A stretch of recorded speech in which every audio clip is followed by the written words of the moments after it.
Hello, and welcome to another Speed Pro Quick Tip brought to you by Speed Pro Imaging of South Orange County. I'm Chris, the production manager, and today I will be talking to you about the difference between vector and raster graphics. If you have done any work in the graphic design or media industry, chances are you have heard these terms before, though you may be confused as to what they mean or what the difference is. I will explain the key difference between these two types of images and what each type is best suited for. Let's start with raster graphics. A raster image is made up of thousands of tiny dots, called pixels, arranged in a grid. Raster images allow for really rich detail because every pixel can be a different color, allowing for really nice gradients and color changes. A photograph is a good example of a raster graphic. Common raster file types are Photoshop documents or PSDs, TIFFs, and JPEGs. Vector graphics, on the other hand, are not made up of pixels, but rather are created using mathematically described objects, such as paths, points, strokes, and fills. Logos and line art are really good examples of common vector images. Common vector file types are Adobe Illustrator files, or AI, EPS, or SVG. The biggest difference between raster and vector graphics is the way that they are affected by scaling. A raster graphic is considered resolution dependent, meaning that the image quality depends on its DPI, or dots per inch. Here I have a photograph open. A photograph is a raster image. Since raster images are resolution dependent, when I resize the image, the pixels must get bigger, making the image appear blurry or pixelated.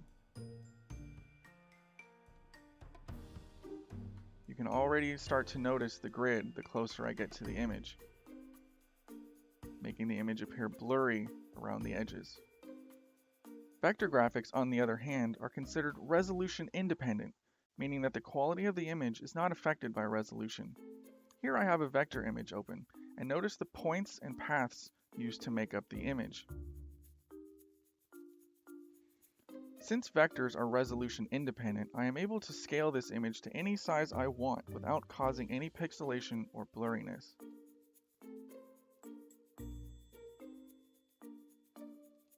Doesn't matter how close I get, the edges stay crisp and sharp.